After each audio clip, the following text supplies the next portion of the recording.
All right, so this is our mastermind meeting, Monday morning. Good morning. Morning. So let's go ahead and start with you. Tell us about the guy that you had yesterday. Yeah. So initially he came in several weeks ago. Was looking at a couple cars. Couldn't really decide. Kind of going back and forth. So it went on and off. He got involved a little bit. Some emails. He finally came in, and he picked him up. I'm not entirely sure what happened with you guys, though, because I was with another customer. What did happen when you talked to him? Because you turned him from a looker into a buyer. I basically asked him, we're closing in like 10 minutes. Is there anything we can do tonight? And he said, well, I'm just here kind of looking at the different levels of trim that you have in Golfs. So we started off at the SEL and moved into the GTIs, and then he stated that he would look for like an Autobahn, which when we actually built one online, it was way out of his deal, according to him. I then told him, hey, good news, we're doing $6,000 off, but it ends tomorrow. So what do you want to do? $6,000 off, you can have whatever you want.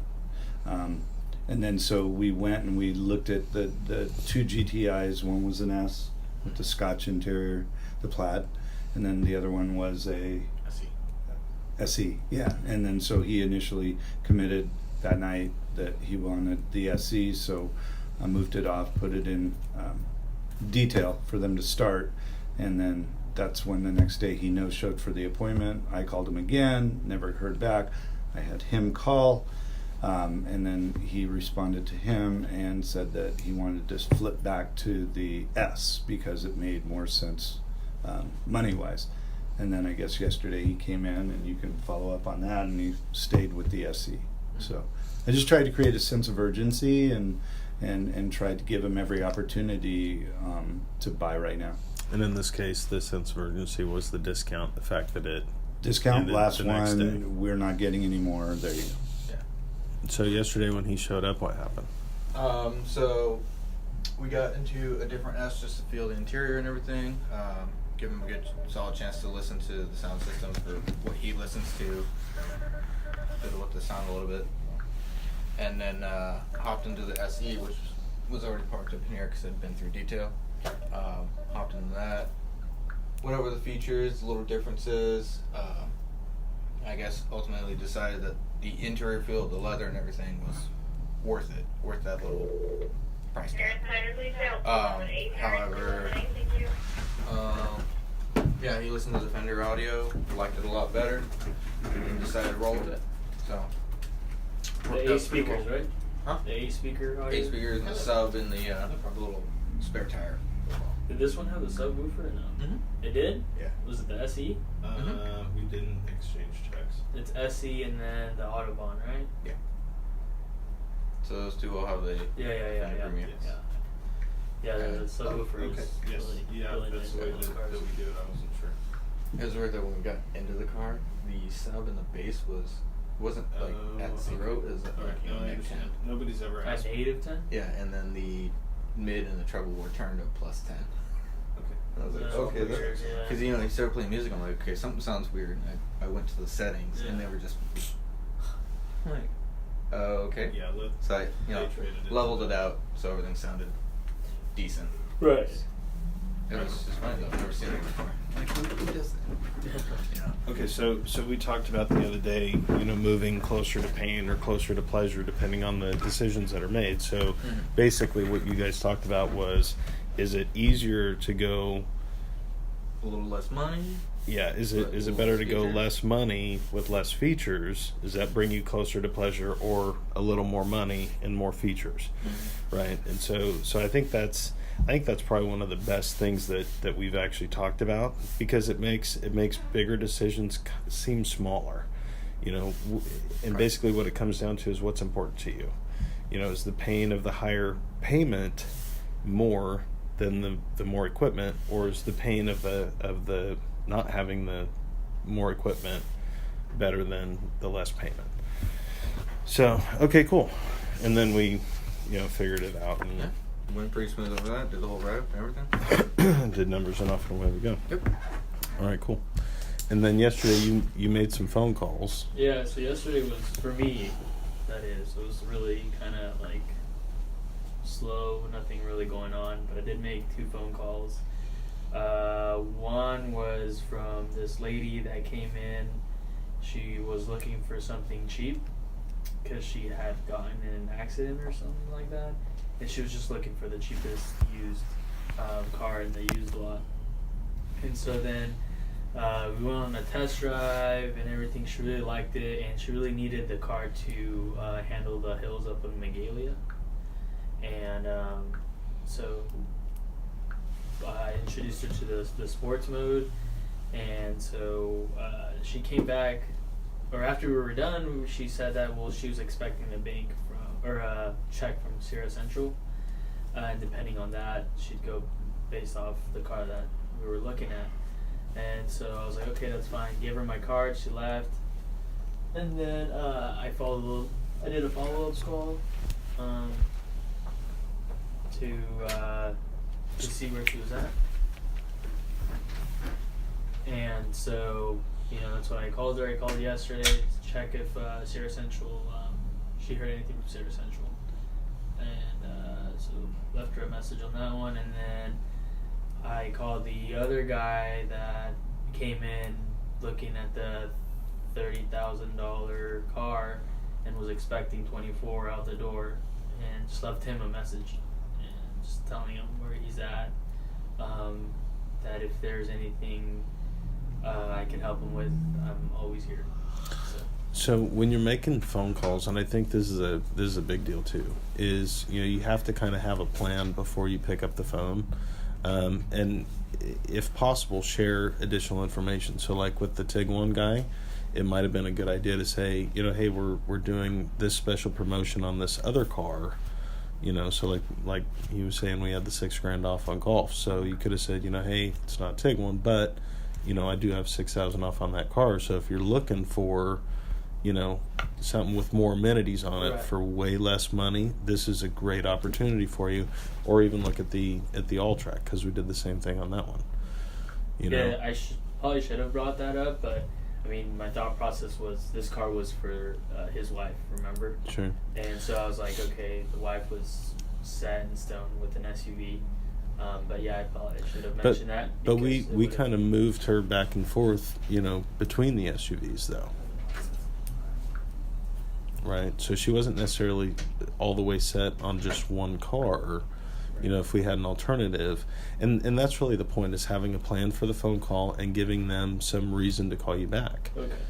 So value. Giving them an alternative. Say, hey, if we tried this, then we can get close to that. Why don't you call me back, we can talk about it. Cool. Because otherwise there's really no reason, to call you back. Yeah. Now you're just a salesman, pestering them.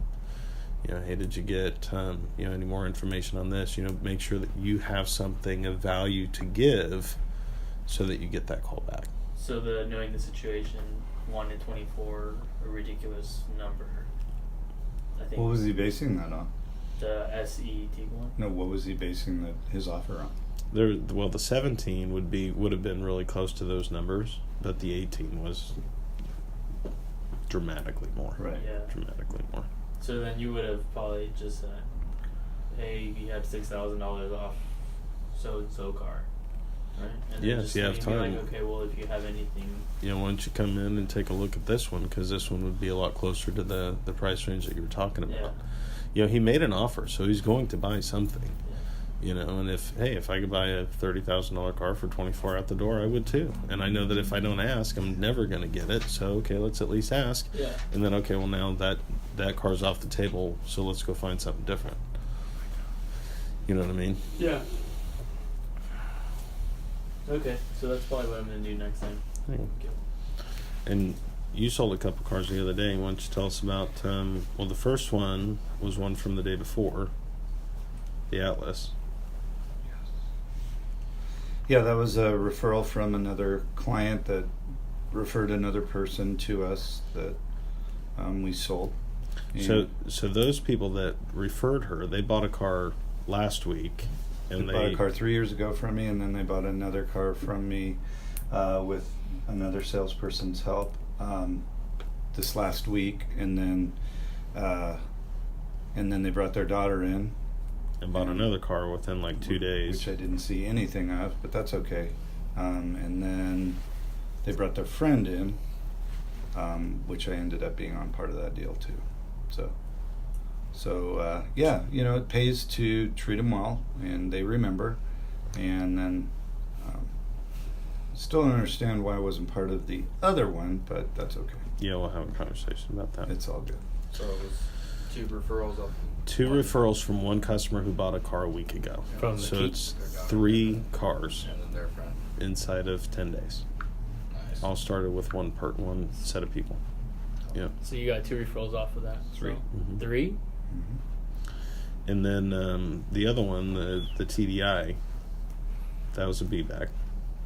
Well, those were people that, yeah, they were across the street. They were on their way through every car dealership to see what they could get for their daughter. So I just asked some important questions on, you know, trying to build a value in the product, because they ended up buying one of our more expensive used cars, because in the end, the monthly payment really didn't matter. It was the safety and reliability and stuff for their daughter. So, you know, I'm not the bank, I'm not the finance guy, I'm not the sales manager. Let's just figure out what we can do here to put your daughter in a good position. So I think that's an interesting situation too. So mom and dad are here shopping for the daughter. Daughter's not here. Daughter's not here. So, you know, what's important to mom and dad is going to be very different than what's necessarily important to the daughter. You know, so then they all came back and, you know, drove the car and whatnot. And what was important to the daughter? The daughter could have been in our least expensive used car and been tickled to death. So she was just happy to be getting a car. yep. Yep. Yep. Can And I think that happens quite often, where somebody stops in and, you know, yeah, I'm looking for a car for somebody else, but we wanted to have an idea of what was out there. Well, another thing is, you know, they told me one of the reasons, the reason why they came back was they believed in the product by the time I was done with it. They saw the value. They saw lesser expensive cars. They saw cars that were newer with less miles, but they didn't believe in the product as much as I instilled in them in the VW. So even though the person that the car was for wasn't even here, you still took the same amount of time and I took treated more it. time. I took more time because it's, you know, when you're dealing with a mom and a dad, dealing with a car for their child, you know, you need to separate yourself from everybody else, because, you know, it was Black Friday. Everybody's looking for the quick kill. And I told him, I said, listen, you know, it'd be great if you guys could make a decision right now, other than your daughter not being here to approve. Does she really need to be here, or do you want to surprise her? And then that's when it smells like smoke came up. So I think that's really interesting too, because, you know, you kind of made him make a decision on that just by giving him an option. right. You know, does she have to be here, or did you want to surprise her? Instead of, you know, does she have to be here, or is that not a big deal? I think the way that you package that and deliver it is pretty powerful. You know, Yeah. Did you want to surprise her? That's a whole nother layer that I think most people wouldn't have even, you know, thought about. But it creates excitement in their minds. And so, in going over everything, you know, just asking, has she ever been in an accident? Where do you live? Where does she drive? What could possibly go wrong with the car? What are you replacing? How long has she had it? Just all that stuff. Nobody else asked them that. And when they did come back late that same day, they did bring their daughter. And they took the time to do the whole dog and pony show again, just for her. And I totally kept mom and dad out of it. And I just did the whole thing over again, and then the daughter fell in love with it, and she didn't smell smoke, but mom did. So, you know, they were threatening to come back in the morning, and they wanted to be approved before they moved forward. So then I gave them the credit app to take home, and they came back at 10 o'clock like they said, and actually drove the daughter in the car. We got them approved, and we got them an exact number, you know, whatever the number was per month. And they were tickled to death, so they should be here in about an hour and a half to pick it up. Good. Good. I think that's valuable insight, and the bottom line there, I think, is just to take the time that person needs to make a decision that's going to, be a good decision. Where if you're like, okay, well, why don't you go get your daughter and bring her back and we'll all figure it out, the chances of them coming back probably would have been very slim. Good job. Aside from, this is a question for you, aside from just being genuinely nice and helpful, is there anything else that you do that's like different? I don't Like think to make them remember, or Well, to make you remember you, like Well, is there something it's that like you, anything. I mean, you got to take your own personal experience and your own personal traits, because you got to remember. I mean, if you left here buying a car, you're looking at a car. Just walk on this lot, look at a car. You're going to meet either him, me, someone else. You're going to interact with these people, and you're going to make real quick decision that this was the stupidest move I ever made to walk on this lot. Or there's the car I really, really, really want, but I can't stand this guy because he's an idiot, or he's too pushy, or he's whatever. You just don't know. So and you don't want to be here in the first place. You know what I mean? Nobody wants to do it. Or you've looked online, you found that car, and now you're going to go touch it. Great, I got this idiot. Wonderful. Fuck. So you just have to figure out why they're here, and then just deal with it. Make sure that it's reinforced that this is the place, because you leave here and you go to the big W, and you're going to get treated different. You go to down the road Motors, you're going to be treated way different.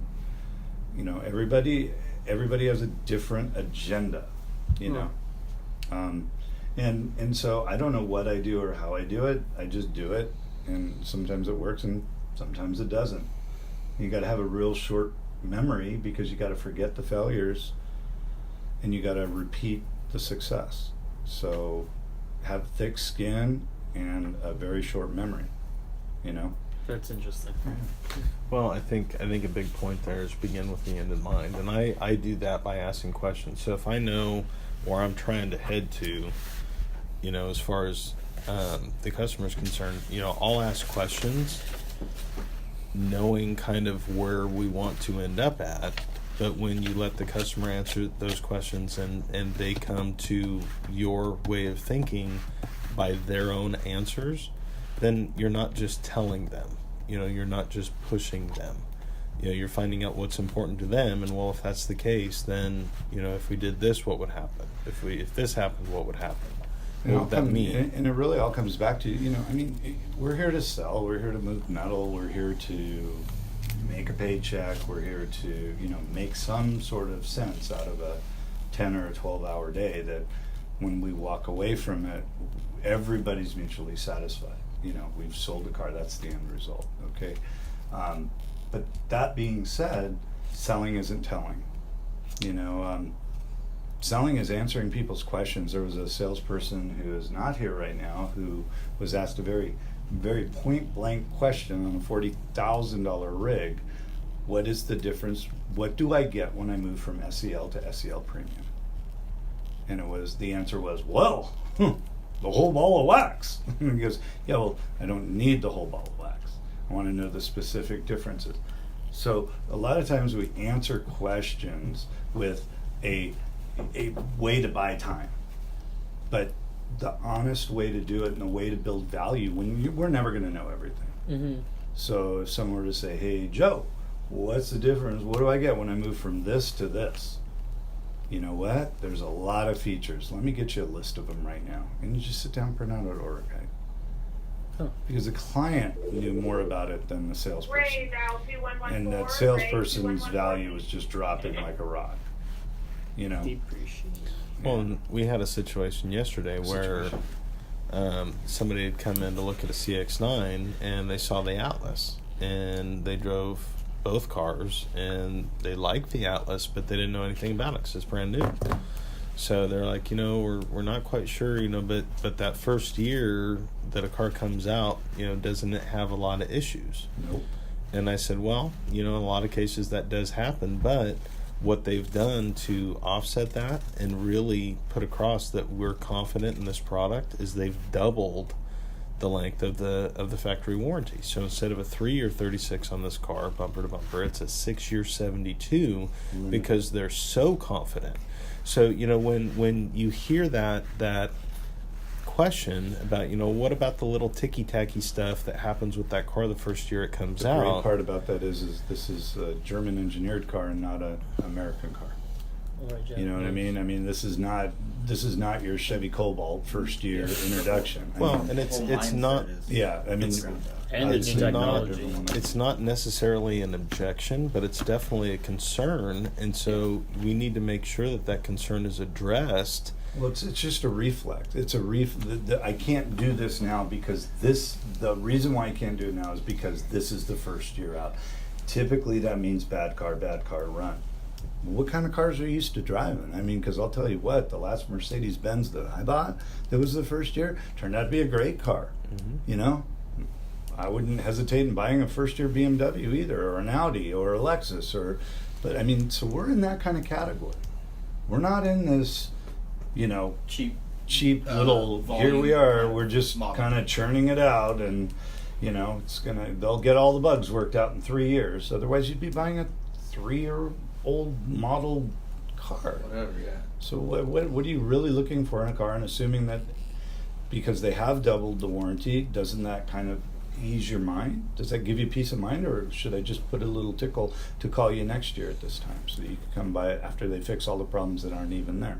What do you want to do? What are we doing here? What are we, like those people, the third people we sold?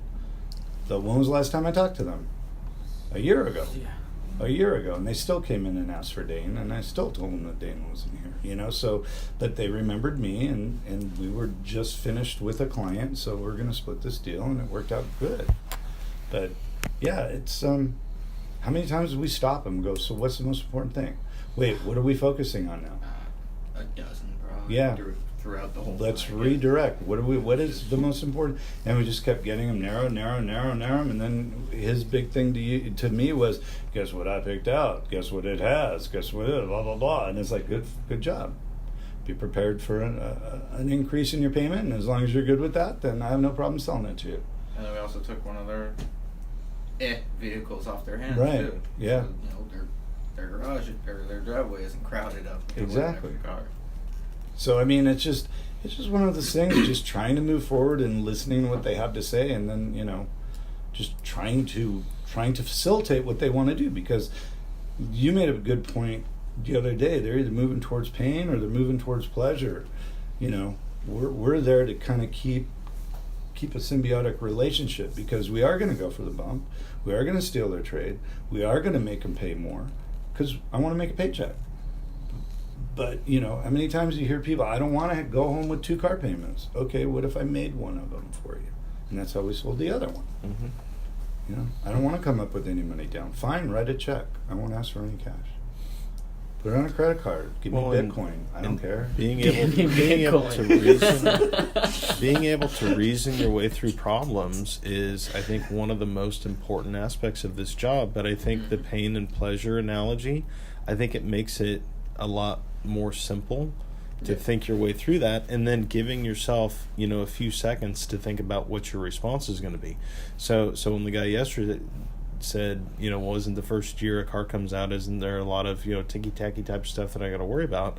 Well, hey, in some cases that does happen, but I took the time to think about, okay, well, there's a bigger concern here than just little ticky-tacky stuff. If I want to keep this car for 10 years, is the engine going to blow at 6 or 7 or 8? What are we dealing with here? And so by addressing the bigger concern, not only are you going to have to worry about that first year little ticky-tacky stuff, but second, third, fourth, fifth, and sixth year is also taken care of, and it's already paid for as part of the price of the car. So you hear about this small concern, but then you kind of blow it up a little bit and address even the bigger concern, and it just creates more value, in the customer's mind. But in order to do that, you have to see past whatever's right there on the surface. Right. The little ticky-tacky stuff, Let's what about down the road? Because if you're concerned about next year, you're Right. probably concerned about 3, 4, 5 years down the road too. And the Yeah. good news is not only next year taken care of, which it would be on any car, but also all that additional time. So when you can give them an answer to the question and then give them even more, Right. that's when you build value. Right. That's building value. You know. All right, cool. Well, I think that was a good meeting. Do you guys have anything else you want to talk about? Cool. All I right. think I know.